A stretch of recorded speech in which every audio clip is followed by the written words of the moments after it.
I am S. K. Mishra and I welcome you to the Sharp Career। आज मैं 3 चीजें आपके लिए लाया हूँ। तीनों क्रियाएं हैं, खर्राटे लेना, हकलाना, तुतलाना। स्ट्रक्चर्स के साथ मैंने इन चीजों को बताया है।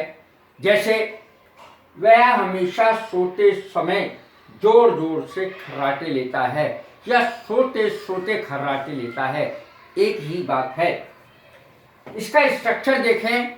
खर्राटे लेने की पहले अंग्रेजी सुनिए।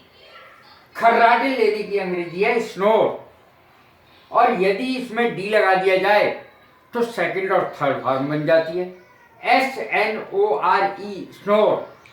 खर्राटे लेना। खर्राटे तो आप जानते ही होंगे, सोते सोते बहुत सारे लोग खर्राटे लेते हैं, नींद खराब हो जाती है दूसरों की। वह हमेशा सोते सोते जोर जोर से खर्राटे लेता है, या तुम लेते हो, तुम हमेशा जोर जोर से खर्राटे लेते हो। You always snore loudly while sleeping. अब देखें इसका स्ट्रक्चर क्या होगा। Subject snore, while plus gerund. Gerund किसे कहते हैं और इन्फिनेटिव किसे कहते हैं? बहुत आसान चीजें हैं दोनों। वर्ब की फर्स्ट फॉर्म में क्रिया के बाद जो आईएनजी लगता है, आईएनजी लगाने से जेरेंड बनता है। क्रिया की फर्स्ट फॉर्म में ही आईएनजी लगता है, उसके आगे आईएनजी लगाने से वर्ब की फर्स्ट फॉर्म से जेरेंड बन जाता है। और यदि आप क्रिया से पहले टू लगा दें, TO2, तो वो इन्फिनेटिव बन जाता है। इतना जरा सी चीज है, अर्थ दोनों का सेम ही है।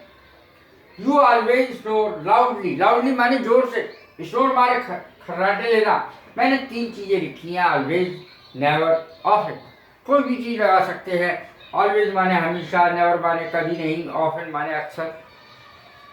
तुम कभी खर्राटे नहीं लेते हो। You never snore while sleeping. तुम कभी खर्राटे नहीं लेते सोते समय। अगर आपको कहना है कि अक्सर खर्राटे लेते हो, you often snore while sleeping. तुम अक्सर सोते समय खर्राटे लेते हो। माई grandfather does not snore while sleeping. मेरे जो दादाजी हैं वो सोते समय खर्राटे लेते ही नहीं है।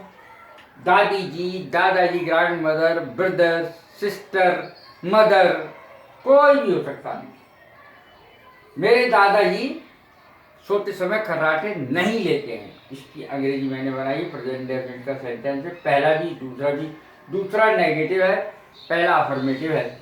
Does he snore while sleeping. क्या वो सोते समय खर्राटे लेता है? ये इंटेरोगेटिव सेंटेंस है और है प्रेजेंट इंडेफिनिट का ही। डू या डज का प्रयोग प्रेजेंट इंडेफिनिट में ही होता है। Why do you snore while sleeping. अरे तुम सोते समय खर्राटे क्यों लेते हो? मेरी तो नींद खराब हो गई। ऑफन अगर लगाने से कहीं भी लगा दीजिए, कर्ता के बाद लगा दीजिए। ही always, he never, he often, तो मैंने अर्थ भी लिख दिया है। हकलाना, स्टेमर। स्टेमर माने हकलाना। यदि ईडी लगा दिया है, सेकंड थर्ड फॉर्म बन जाती है हकलाना। जो रुक रुक के बोलते हैं, ब्रेक लगा लगा के बोलते हैं, उनको कहते हैं हकला, और इस चीज को कहते हैं, क्रिया को हकलाना। इसके स्ट्रक्चर है, मैंने ये लिखा है। सब्जेक्ट, उसके बाद स्टेमर, उसके बाद वाइल, उसके बाद जेरेंड। जेरेंड आप समझिए क्या चीज है। He stammers while speaking. वो बोलते समय हकलाता है। She stammers while speaking. वो बोलते समय हकलाती है। Do you stammer while speaking. क्या तुम हकलाते हो बोलते समय?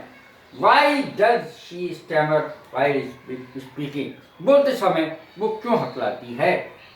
तो इस तरीके से मैंने इंटेरोगेटिव में भी सेंटेंस बनाए हैं, अफर्मेटिव में भी बनाए हैं और नेगेटिव में भी बनाए हैं।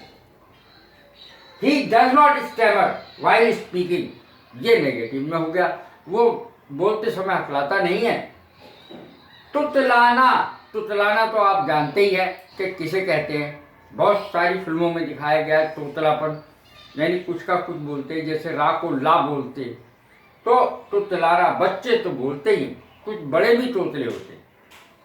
लिस्प इसकी अंग्रेजी होती है, LISP, और ED लगाने से इसकी सेकेंड और थर्ड फॉर्म बन जाती है। स्ट्रक्चर देखें, सब्जेक्ट, सब्जेक्ट कर्ता को कहते हैं, कार्य के करने वाले को, सब्जेक्ट, उसके बाद लिस्प, उसके बाद वाइल, उसके बाद जेरंड, यह आएगा।